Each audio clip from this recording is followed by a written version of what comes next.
I went to my sister's gender reveal celebration. She passed me the ultrasound proudly. Isn't she gorgeous? I'm a radiologist by profession. I studied the scan and ice shot through my veins. I took her husband aside. We have to talk. Now. That was no baby. The pink balloons were everywhere. But the moment my sister handed me her baby's ultrasound, my blood ran cold. Because what everyone else saw as a miracle, I saw as a ticking time bomb inside her. The air was thick with sugary anticipation, the kind that only a perfect baby shower can create. Laughter and champagne toasts echoed around Olivia's suburban living room, a symphony of joy I desperately wanted to join. Streamers cascaded from the ceiling like cotton candy waterfalls, and a massive banner reading "It's a Girl" dominated the wall behind the dessert table. My mother had truly outdone herself. Every surface sparkled, and the dessert spread looked like something from a professional event planner's portfolio. Tiered stands held pink frosted cupcakes, sugar cookies shaped like tiny bottles, and an elaborate three-tier cake topped with a fondant stork. The personalized napkins, embossed with "Baby Girl Coming Soon," were just another testament to her staggering attention to detail. My father stood near the fireplace, engaged in conversation with Ethan's parents, his chest puffed with grandfatherly pride. He'd already purchased a savings bond and started a college fund, despite my mother's gentle suggestion that perhaps they should wait. "Nonsense," he'd declared. "This one's a keeper. I can feel it in my bones." I wished I shared his certainty. Throughout my career, I'd learned to view medical imaging with clinical detachment. But something about this pregnancy had nagged at me from the beginning. Olivia had described symptoms that seemed slightly off, though I'd dismissed my concerns as professional paranoia. Excessive bloating, persistent lower back pain, a hardness to her abdomen that felt different from other pregnant women I'd observed. But I wasn't an obstetrician. I'd reminded myself of that fact dozens of times over the past months. My specialty was reading CT scans and MRIs, not monitoring pregnancies. Every time doubt crept in, I pushed it aside, determined not to rain on my sister's long-awaited parade. I stood near the kitchen doorway, nursing a sparkling water and trying to match everyone else's enthusiasm. My sister Olivia had been trying to conceive for 6 agonizing years. 6 years of fertility treatments, miscarriages, and crushing heartbreak. I remembered the phone calls at 2 a.m, Olivia's voice shattered and raw after each failed cycle. The baby shower she planned at 8 weeks that had to be cancelled when the bleeding started. The hollow look in her eyes at every family gathering where someone else announced a pregnancy. When she told me about the positive test this time, her voice had been barely above a whisper, as if speaking too loudly might jinx everything. "I'm scared to believe it," she'd confessed. "Every time I go to the bathroom, I expect to see blood." But the weeks passed without incident. The first ultrasound showed a heartbeat. The second confirmed growth. By the time she reached the second trimester, Olivia finally allowed herself to hope. Our mother practically floated through the following months, already knitting booties and planning nursery color schemes. I'd watched my sister transform. The anxiety lines that had carved themselves into her forehead gradually softened. She started sleeping through the night again. Ethan reported that she'd stopped obsessively checking for spotting every hour. For the first time in years, Olivia seemed genuinely at peace. The fertility journey had nearly destroyed their marriage. I knew things most people didn't, secrets Olivia had shared during our late-night phone calls. The way Ethan had suggested taking a break from treatments after the 4th miscarriage, and how Olivia had interpreted that as him giving up on their dream. The couple's therapy sessions that had devolved into screaming matches. The night Ethan had packed a bag and driven to his brother's house, staying away for 3 days before they reconciled. But this pregnancy had healed something between them. I could see it in the way they looked at each other now, a tenderness that had been absent for too long. Ethan had thrown himself into preparing for fatherhood with an enthusiasm that bordered on obsessive. He'd already assembled the crib, painted the nursery a soft lavender, and read approximately 17 books on infant development. Olivia glowed as she worked the room, her hand constantly drifting to the pronounced curve of her belly. At 23 weeks, she looked radiant in a flowing pink dress that our mother had insisted on buying for the occasion. Ethan hovered nearby, beaming with paternal pride as guests congratulated him on his impending fatherhood. "Sophia!" Olivia spotted me and navigated through the crowd, her face luminous with happiness. "There's my favorite radiologist. Come here, I have to show you something." She grabbed my hand and pulled me toward the corner where she'd set up a display of ultrasound images. Various shots showed the baby from different angles, and guests had been cooing over them all afternoon. "The technician printed these specifically because I told her my sister reads these for a living," Olivia said, rifling through a manila envelope. "She said these are the best images she's ever captured. Look at this one." She pressed the glossy printout into my hands, her eyes shimmering with maternal devotion. "Isn't she beautiful? You can see her little face so clearly. The technician said she's already got my nose." I looked down at the image, prepared to make the appropriate sounds of admiration. My brain shifted automatically into professional mode, the way it always did when someone showed me medical imaging. Years of training kicked in without conscious thought. The champagne glass nearly slipped from my fingers. My stomach dropped through the floor, and for a moment, the cheerful party noise faded to a distant hum. I blinked, certain I was misreading something. I tilted the image, examining it from a different angle. My hands had begun trembling. This wasn't right. This wasn't right at all. "Soph, what's wrong?" Olivia's voice cut through my spiraling thoughts. "You look like you've seen a ghost. Is the baby okay?" I forced my expression into something resembling calm, though my heart hammered against my ribs. "She's perfect," I managed. "Just perfect. Hey, do you mind if I borrow Ethan for a second?" I wanted to ask him something about that home renovation project he mentioned. Olivia's brow furrowed slightly, but she shrugged. "Sure, he's by the punch bowl. Don't keep him too long, though. We're cutting the cake in 15 minutes. I walked across the room on legs that felt disconnected from my body. Ethan stood chatting with our cousin about golf handicaps, a bottle of imported beer sweating in his grip. When he saw me approaching, his expression shifted into the warm smile he always reserved for family. "Sophia, great party, right? Olivia's been planning this for weeks. I think she ordered enough pink decorations to supply every baby shower in the state. We need to talk." My voice came out flatter than intended. "Now." "Outside." Something in my tone must have registered because Ethan's smile faltered. He excused himself from the conversation and followed me through the kitchen, out the back door onto the patio. The autumn air carried a chill that cut through my thin cardigan, but I barely noticed. "What's going on?" Ethan asked, his forehead creasing with concern. "Is everything okay? Is it something with Olivia?" I held up the ultrasound image between us. "Where did this come from?" "The Cedarwood Medical Center. Olivia's been going there since her first trimester." "Why?" "Ethan," I struggled to keep my voice steady. "I need you to be completely honest with me. Has Olivia shown you the original images? The ones on the computer screen during the appointments?" His confusion deepened. "I've been to most of her appointments. I've seen the ultrasounds, same as her." "What are you getting at?" "This image?" I pointed to the grayscale shape that every guest had been admiring all afternoon. "This isn't a baby." Ethan's face went blank. "What?" "I've been a radiologist for 12 years. I've looked at thousands of ultrasounds. Tens of thousands. I specialize in abdominal imaging."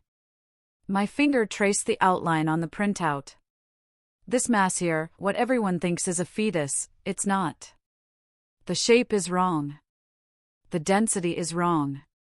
There's no spinal column, no distinguishable limbs, no cranial structure consistent with a 23-week fetus. The blood drained from Ethan's face. He reached for the patio railing to steady himself. Then what is it? I hesitated, knowing that what I said next would shatter everything. I think it's a tumor. A large one. Possibly an ovarian teratoma or something similar. I can't be certain without proper imaging and examination, but Ethan, there's no baby in this picture. There never was. He stared at me as though I'd spoken in a foreign language. Behind us, through the window, we could hear the muffled sounds of celebration, laughter, the clink of glasses raised in toast to a child who didn't exist. That's impossible, Ethan whispered. We heard the heartbeat multiple times. The doctor said everything was progressing normally. Teratomas can contain cardiac tissue. They can produce sounds that mimic fetal heartbeats. I gripped his arm, needing him to understand the gravity of what I was telling him.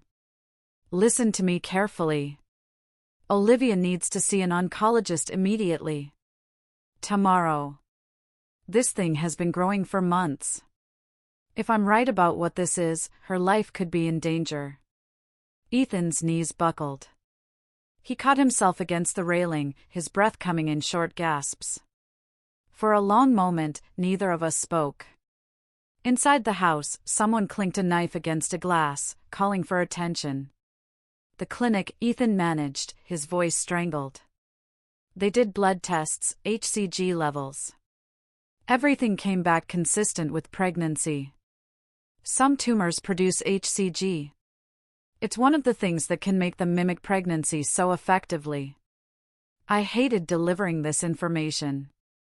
Hated watching my brother-in-law crumble before my eyes.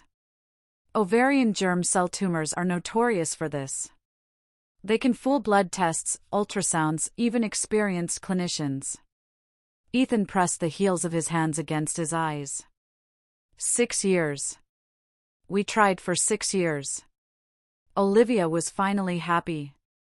She's been sleeping through the night for the first time since I've known her.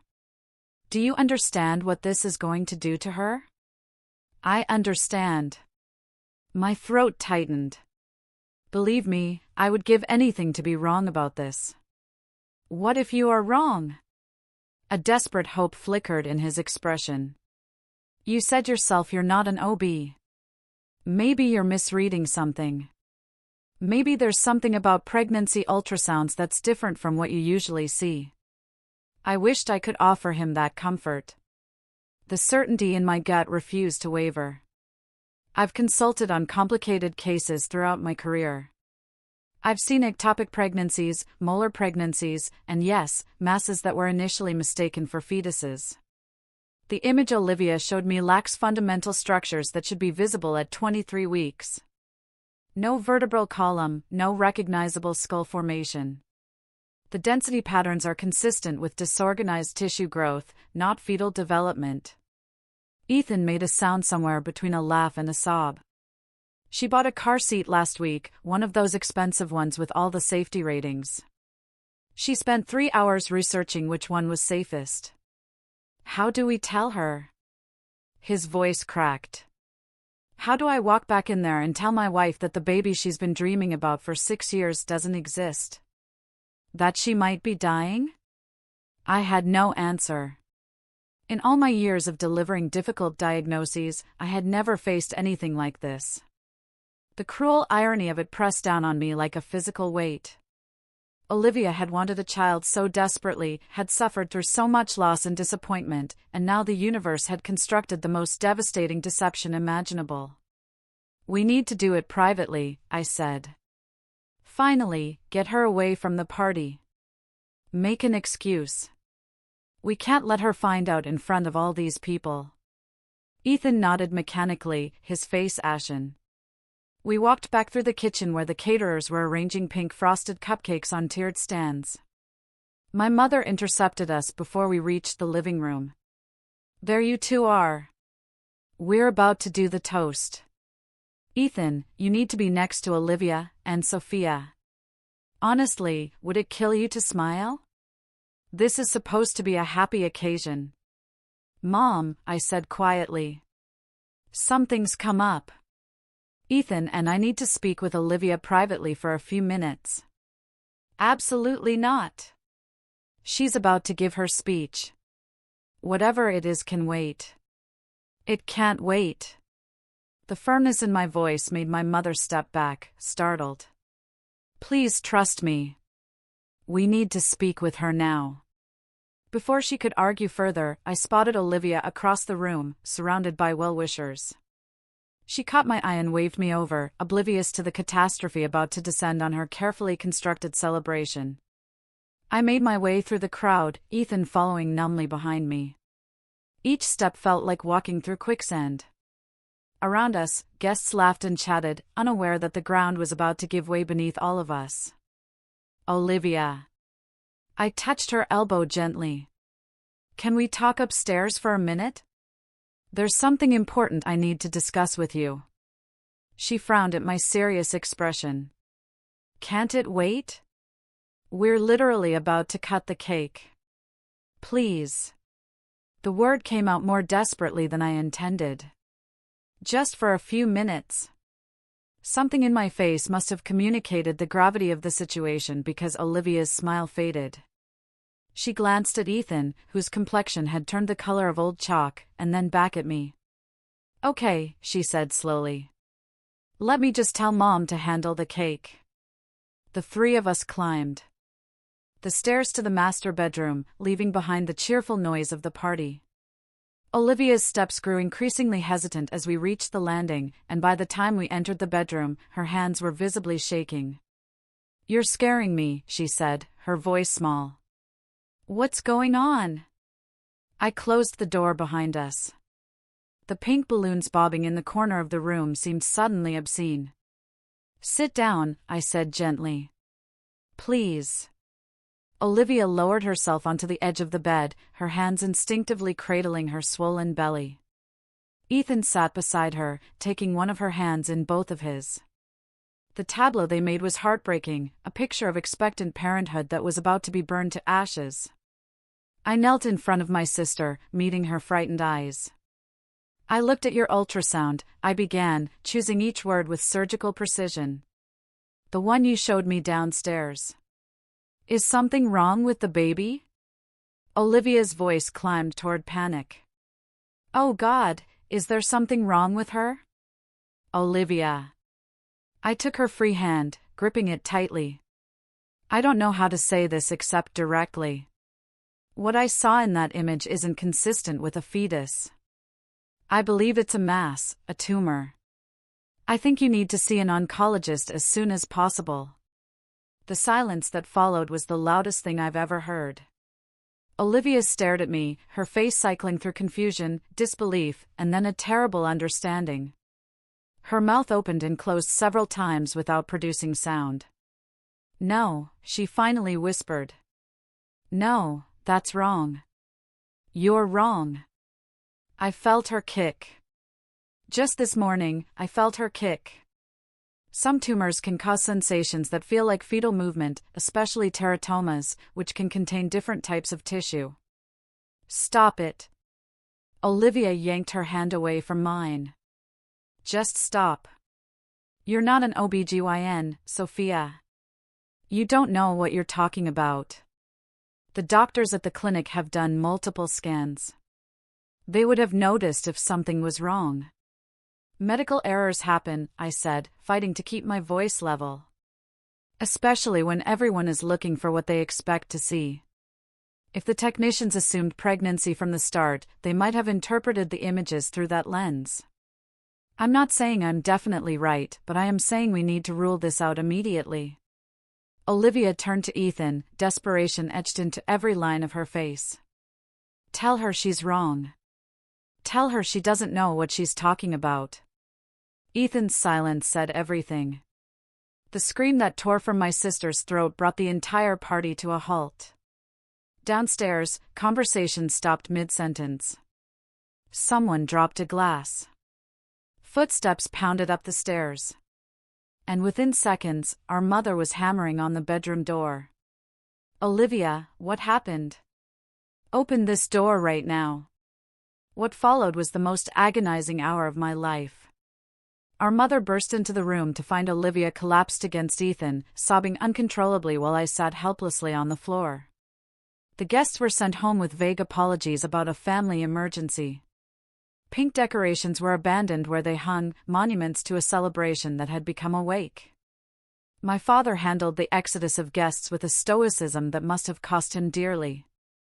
I watched from the upstairs window as he shook hands and accepted concerned murmurs, his face a careful mask that revealed nothing of the devastation unfolding inside. Our mother shuttled between Olivia's bedroom and the front door, her makeup smeared and her hands trembling as she collected discarded champagne glasses and uneaten cake. Ethan's parents lingered longest, refusing to leave until someone explained what had happened. When Ethan finally emerged to speak with them, I heard the sharp intake of breath from his mother, followed by a wail that seemed to shake the walls.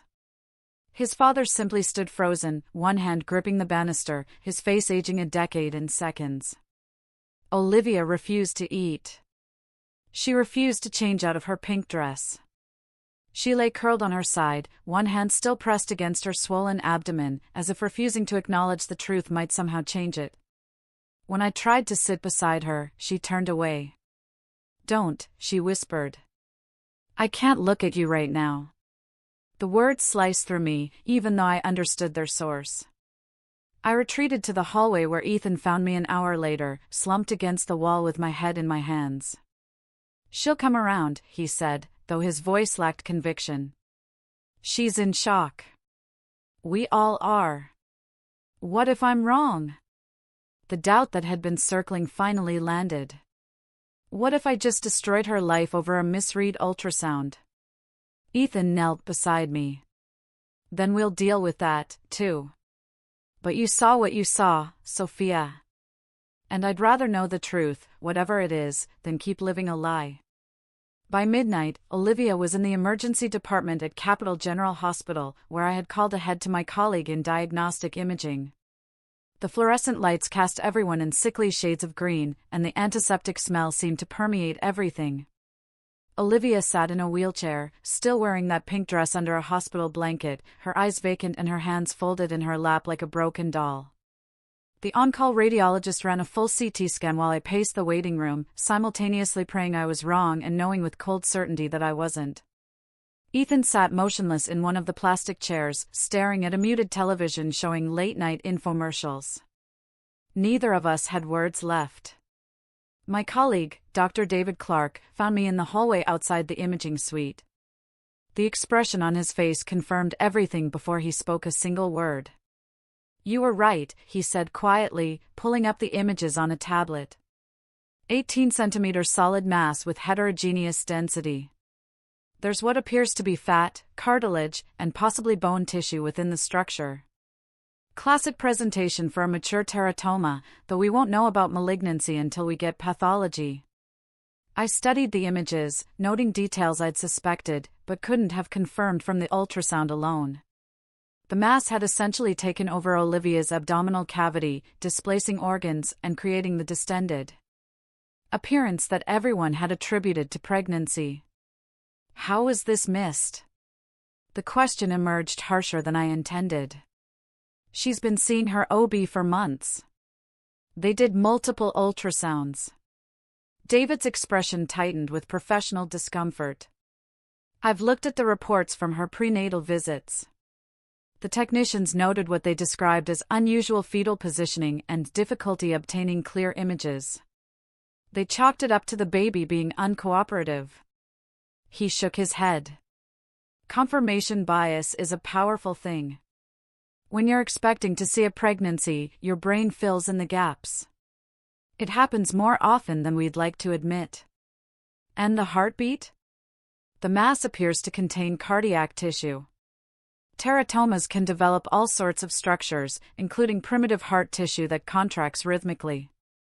Under ultrasound, it would produce sounds easily mistaken for a fetal heartbeat. I leaned against the wall, suddenly exhausted beyond measure. She felt a kick. She told me she felt the baby kick. Muscle tissue within the tumor, spontaneous contractions, or possibly just normal bowel movement that she interpreted as fetal activity because that's what she expected to feel. David touched my shoulder gently. This isn't your fault, and it isn't the OB's fault either, though I suspect there will be conversations about liability. These cases are extremely rare and extremely difficult to diagnose. The results confirmed my suspicions. An 18-centimeter mass occupied most of Olivia's abdominal cavity. Initial imaging suggested a mature teratoma, potentially malignant. The blood tests that followed revealed elevated tumor markers consistent with ovarian germ cell tumor. There had never been a pregnancy. Only cells dividing and multiplying with sinister purpose, building their own grotesque mockery of new life. Olivia was admitted immediately. Surgery was scheduled for 48 hours later, pending additional tests and consultations. Those 2 days existed outside of normal time, a blur of hospital corridors, and whispered conversations in my sister's hollow, uncomprehending stare. The surgery lasted 7 hours. The mass had invaded surrounding tissue more extensively than the imaging suggested. The surgeons removed both ovaries, her uterus, and portions of her bowel. The biopsy results came back 3 days later. Immature teratoma, grade 2, malignant. The oncologist recommended aggressive chemotherapy to address potential micrometastasis. I spent most of those 3 days in the hospital chapel despite not having set foot in a church since college. The quiet space offered refuge from the beeping monitors, the hushed conversations between doctors, and most of all, the terrible silence that had settled between Olivia and me. Our mother divided her time between Olivia's bedside and the waiting room, unable to sit still for more than a few minutes at a stretch. She'd brought knitting, those baby booties she'd been working on for months, but I noticed she never touched them. They sat in her bag like artifacts from another era, relics of a future that had ceased to exist. Dad handled things differently. He made calls, researched treatment options, compiled lists of questions for the oncologist. His legal background emerged in force, and I overheard him having pointed conversations with the hospital's patient advocacy department about the failures at the imaging clinic. Whether anything would come of those conversations remained to be seen, but the activity seemed to give him purpose. Ethan's parents drove up from their home 3 hours away, moving into a hotel near the hospital.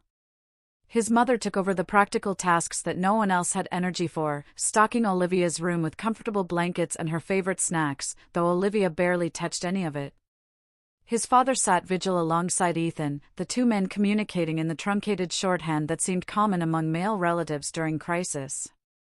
Through it all, Olivia barely spoke. She lay in her hospital bed, staring at the ceiling, responding to questions with single syllables or small nods. The vibrant woman who had orchestrated a celebration mere days before had retreated somewhere deep inside herself, somewhere none of us could reach. The surgical team had been optimistic about the outcome. All things considered, they'd achieved clean margins on the tumor resection, and the preliminary pathology suggested the cancer hadn't spread to lymph nodes. Dr. Michelle Lee, the oncologist assigned to Olivia's case, spoke with cautious hope about prognosis. Ovarian germ cell tumors in women your age tend to respond well to chemotherapy, she explained during one of her visits. We're looking at a BP regimen, bleomycin, etoposide, and cisplatin. 3 cycles, possibly 4 depending on how you tolerate treatment. Olivia listened without apparent comprehension. It was Ethan who took notes. Ethan, who asked follow-up questions about side effects and success rates and what respond well actually meant in statistical terms. Later that night, after the doctors had completed their rounds and the hospital had settled into its nighttime hush, I found Olivia awake and alone. Ethan had finally succumbed to exhaustion and was sleeping in the family waiting room down the hall. "Can't sleep?" I asked from the doorway, uncertain whether my presence was welcome. Olivia turned her head slightly. In the dim glow of the monitor screens, her face looked gaunt, hollowed out by grief and surgical recovery. "Come in." I pulled the visitor's chair closer to her bed and sat without speaking. "I keep thinking about the nursery," she said eventually. "Ethan finished it 2 weeks ago." Lavender walls, white furniture, this mobile with little elephants that plays Brahms's lullaby. I spent hours picking out every detail. It's a beautiful room. I'd seen photos. What do we do with it now? Her voice cracked. Do we paint over it? Box up the furniture? Pretend it never existed? I had no answer. The practical questions hadn't occurred to me yet, though I suppose they would need to be addressed eventually. What did happen to all the physical preparations for a baby who had never been real? Ethan will figure it out. When you're ready. When I'm ready? Olivia laughed, though the sound held no humor. I don't think I'll ever be ready for any of this. 3 days ago, I was choosing between diaper brands. Now I'm picking chemotherapy schedules. The raw pain in her voice made my chest ache. I reached for her hand, half expecting her to pull away. She didn't. Ethan never left her side. He slept in the uncomfortable visitor's chair, ate vending machine sandwiches, and held Olivia's hand through every procedure and every consultation. I watched him transform from a cheerful, easygoing man into something harder and more determined. His jaw set against the onslaught of grief and fear. 2 weeks after the surgery, Olivia finally spoke to me directly. How did you know? I was sitting beside her bed, having sent Ethan home to shower and sleep for a few hours. The question caught me off guard. What do you mean? The ultrasound. Everyone else looked at it and saw a baby, even the doctors. How did you see something different? I considered my answer carefully. Training, I suppose. And maybe because I wasn't emotionally invested in seeing a baby. Everyone wanted it to be true so badly that they saw what they expected to see. I was just looking at the image objectively. Olivia was quiet for a long moment. When she spoke again, her voice had gained some of its former strength. If you hadn't noticed, how long would it have been before someone figured it out? I don't know. Maybe not until you went into false labor and they realized something was seriously wrong. By then, the tumor might have spread to other organs. The outcome could have been much worse. So, you saved my life. It wasn't a question. The surgeon saved your life. I just noticed something in an image. Olivia reached for my hand. Her grip was weaker than it used to be, but her eyes held something I hadn't seen since that terrible night at the party. A spark of her old self emerging from the ashes. I'm angry at you, she said quietly. Part of me is so angry I can barely see straight. I know it's irrational. I know you did the right thing, but every time I look at you, I remember that moment when you took everything away. Tears spilled down my cheeks. I know. I'm sorry. Don't be sorry. Just give me time. She squeezed my hand weakly. I need time to grieve a baby who never existed. I need time to adjust to a future that looks completely different than the one I imagined.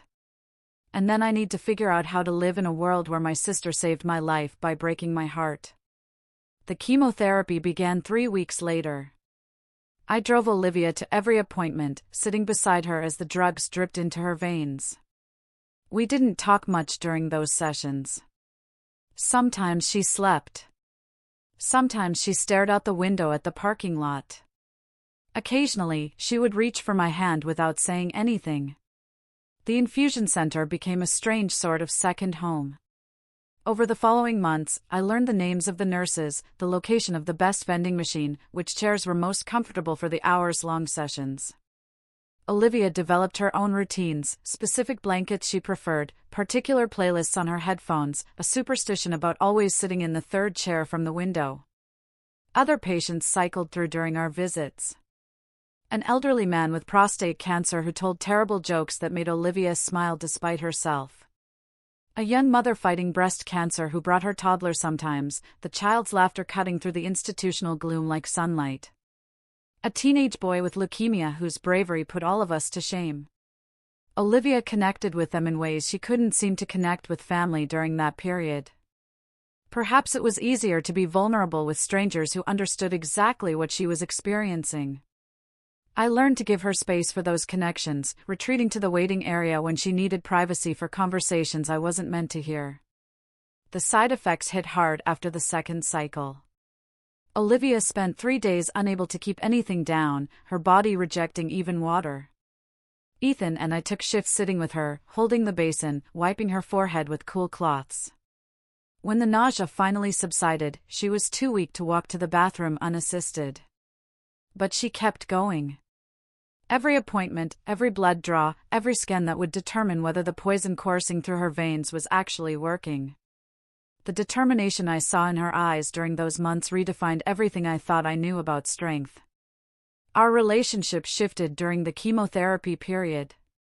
The anger Olivia had directed at me immediately after the diagnosis gradually transformed into something more complicated. She still flinched sometimes when I entered a room, a reflexive response to the person who had shattered her world. But she also reached for me during the difficult moments, the terrifying scans and the brutal side effects and the dark nights when fear threatened to swallow everything. "I need you to tell me something," she said one afternoon, midway through her third cycle. The infusion room was quiet, most of the other chairs empty. "And I need you to be completely honest. Anything. When you looked at that ultrasound at the party, what did you feel in that first moment when you realized what you were seeing?" The question caught me off guard. I'd replayed that moment countless times in my mind, but I'd never tried to articulate the experience to anyone. Terror, I admitted.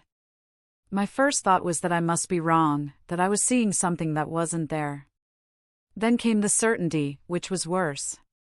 And underneath both of those, this overwhelming dread about having to tell you. Olivia nodded slowly. "I've been trying to imagine it from your perspective. Standing there at my party, surrounded by all that pink, realizing you were about to destroy everything. Most people would have found a way to rationalize what they saw. Convinced themselves they were overreacting. I considered it." The confession emerged before I could stop it. For about 30 seconds, I thought about just keeping my mouth shut and hoping I was wrong. "Why didn't you?" Because if I was right, every day I stayed silent was a day the tumor had to grow, to spread, to become something untreatable. I met her eyes. "I couldn't gamble your life on my desire to avoid an uncomfortable conversation." Olivia was quiet for a long moment. The fourth pump clicked rhythmically beside us, marking time in measured doses of hope and poison. "I would have hated you forever if you'd stayed quiet, and I'd found out later," she said finally. "Even more than I hated you for speaking up. At least this way, I'm alive to work through the anger." Months passed. Olivia's hair fell out and grew back in soft, downy patches. She lost weight, gained some back, and eventually regained enough strength to return to work part-time. The follow-up scans remained clear. The oncologist spoke cautiously about the possibility of remission. One evening, nearly a year after the gender reveal party, Olivia invited me over for dinner.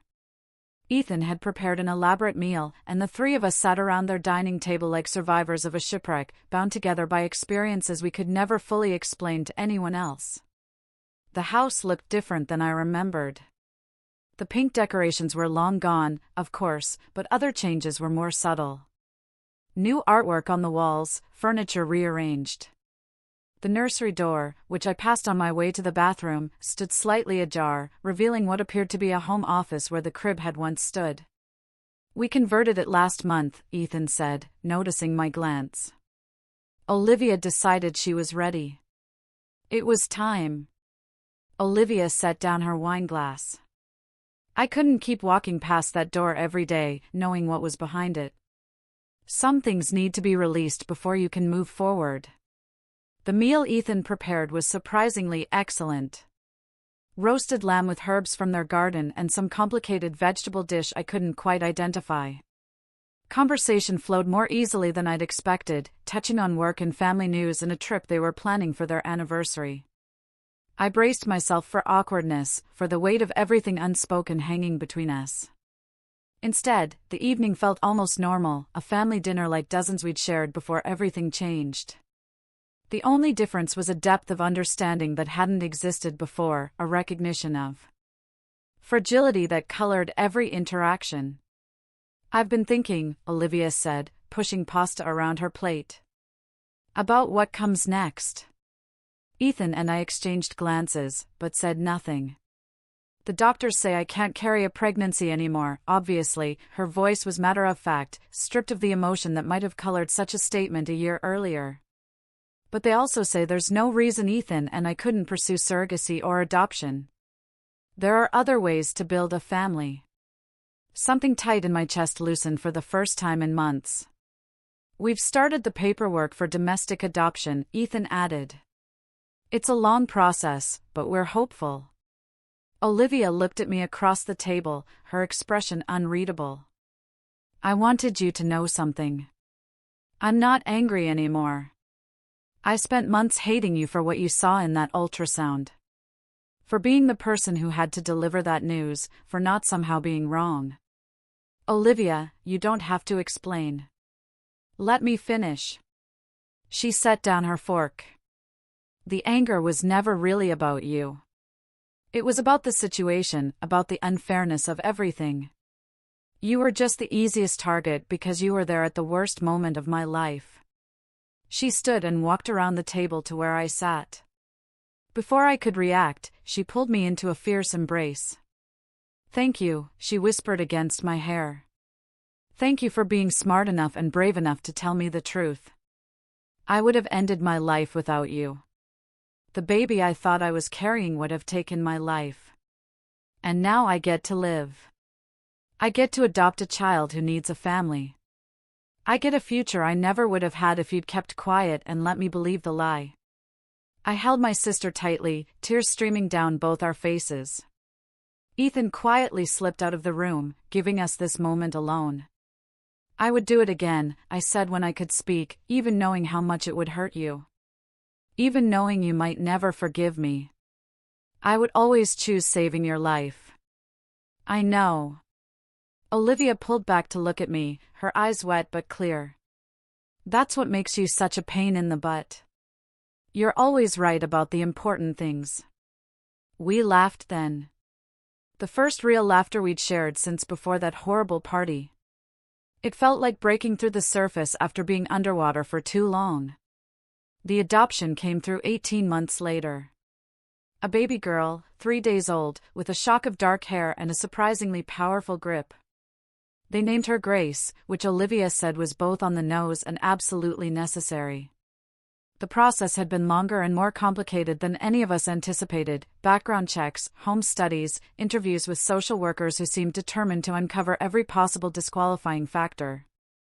Ethan and Olivia navigated the bureaucracy with the same determination they'd shown during the cancer treatment, refusing to let obstacles derail their goal.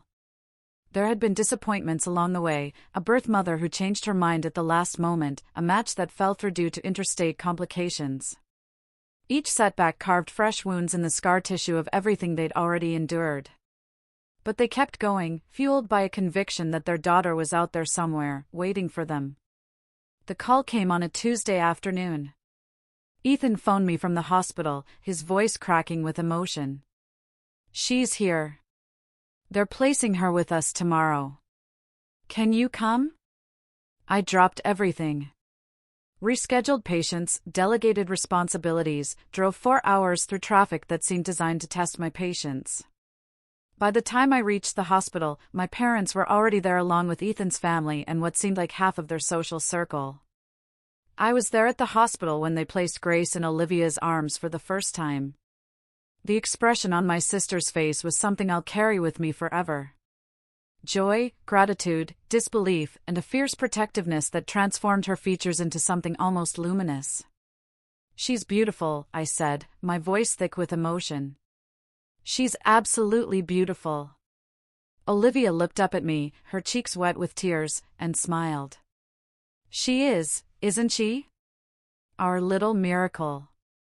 Ethan wrapped his arms around both of them, completing the picture of a family that had been forged through loss and grief and eventually, grace. I think about that gender reveal party sometimes. The pink balloons, the celebratory champagne, my sister's radiant face before it all came crashing down. Sometimes I wonder if there was a gentler way I could have handled things. A kinder approach that might have caused less immediate devastation. But then I look at Grace, now 2 years old and tearing through her parents' house with gleeful abandon. I watch Olivia chase after her, healthy and strong, her cancer in remission and her future stretching out bright and full. I see Ethan sweep them both into his arms, laughing at something Grace said in her garbled toddler language. The truth is rarely kind in the moment of its telling. It disrupts and destroys and dismantles the careful structures we build around ourselves. But it also clears the ground for something new, something real, something that can actually sustain the weight of our hopes and dreams rather than collapsing under their pressure. I saved my sister's life by breaking her heart. Given the choice again, I would make the same decision in an instant. Love isn't always gentle. Sometimes it's the blade that cuts through the comfortable lie to reach the essential truth underneath. And sometimes, on the other side of devastation, you find something more precious than what you lost. You find what was actually meant to be yours all along. Grace is currently attempting to put the cat in a dollhouse while Olivia chases her with fond exasperation, and Ethan documents the chaos on his phone. Our mother sits in the corner, knitting yet another pair of booties for her granddaughter, her face peaceful in a way it hasn't been since before all of this began. This is what survival looks like. Messy and imperfect and infinitely precious. Built on the rubble of shattered expectations and a terrible diagnosis, and the worst night any of us ever lived through. When people ask me why I became a radiologist, I used to give practical answers about intellectual challenge and job security.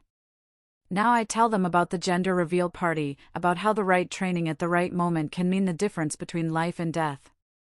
About my niece Grace and her dark hair and her fierce grip on life. I tell them that sometimes the most loving thing you can do is look clearly at an image while everyone around you sees what they want to see. And then I tell them that the hardest truths are often the most important ones to speak aloud, even when speaking them costs you everything. Especially then. What truths have you faced that were devastating in the moment, but ultimately led to something more beautiful?